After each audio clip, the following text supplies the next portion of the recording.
ప్రతి నెల సికింద్రాబాద్లో జరిగించబడుతున్న పరిశుద్ధాత్మ అగ్ని అభిషేక స్వస్థత కొడుకుకు విచ్చేస్తున్న ప్రతి ఒక్కరికి మరొకసారి హృదయపూర్వక వందనాలు తెలియజేస్తూ ఉన్నాను. ఈ నెలలో 10వ తారీఖున మరలా పరిశుద్ధాత్మ అగ్ని అభిషేక స్వస్థత కూడిక యొక్క సెయింట్ థామస్ తమిళ్ చర్చిలో జరిపించబడబోతున్నది.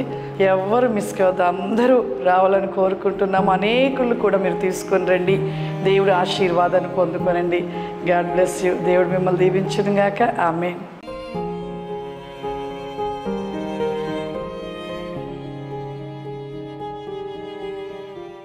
యేసుక్రీస్తు నామంలో పరిశుద్ధాత్మ ఆశీర్వాదం పొందుకుంటున్న ప్రతి ఒక్కరికి హృదయపూర్వక వందనాలు తెలియజేస్తూ ఉన్నాను. ప్రతిరోజు కూడా పరిశుద్ధాత్మ ఆశీర్వాదాన్ని మనం పొందుకోవాలి. పరిశుద్ధాత్మ ఆశీర్వాదం మనం పొందుకునుట మన కుటుంబాలకు మనకు ఎంతో క్షేమం. ప్రియులారా, ఈరోజు పరిశుద్ధాత్మ దేవుడు మనకిస్తూ ఉన్న వాగ్దానము లూకాసు వార్త 16వ అధ్యాయము 15వ వచనము.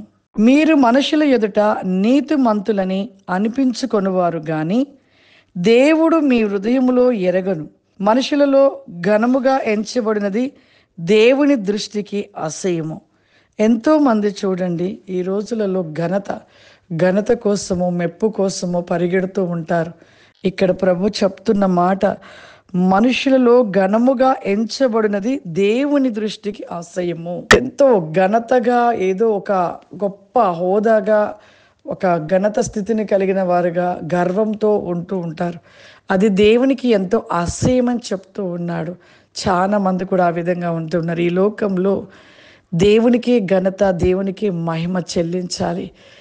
ఈరోజు మనందరం ఈ విధంగా జీవిస్తూ బ్రతుకుతున్నామంటే దేవుని కృప. క్రీస్తు లేకపోతే మనం ఎవ్వరము కూడా ఈ విధమైన ఆరోగ్యంగా, సజీవంగా మనం నిలిచి ఉండము. ఎవరైతే యేసు ప్రభు నమ్మి ధరించుకుని ఉంటారో వారి జీవితంలో ఎప్పుడు మరి ఆశీర్వాదాలు నిలిచి ఉంటవి.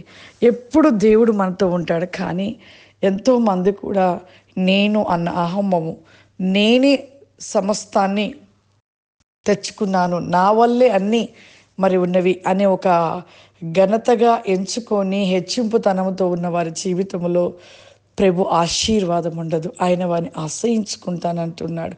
కాబట్టి దేవునికే ఎప్పుడు ఏ విషయంలో కూడా మనం ఘనత చెల్లించాలి.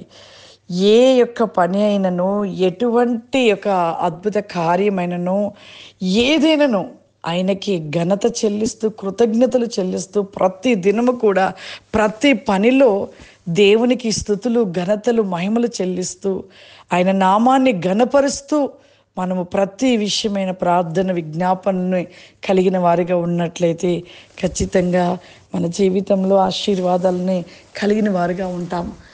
అదేవిధంగా ఒకవేళ మన జీవితంలో మరి నిత్యము కూడా నేను అన్న అహమ్మతో కలిగి ఒక ఘనత కలిగిన స్థితిని గర్వించిన ఇదిలో నిలిచి ఉన్నట్లయితే మన జీవితంలో ఆశీర్వాదాన్ని కోల్పోతాం. ప్రియులారా, కాబట్టి మన జీవితంలో అటువంటి హెచ్చింపుతనము, అటువంటి ఒక ఘనత కోసం మనం పరిగెత్తకూడదు.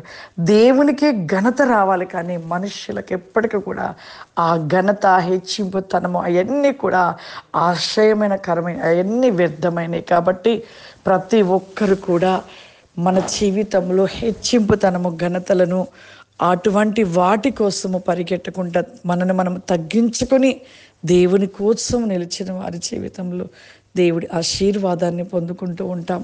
ప్రార్థన చేసుకుందాం. సర్వశక్తివంతుడా, దయగల తండ్రి, నీకు వందనాలు చెల్లిస్తూ ఉన్నాను ప్రభువా.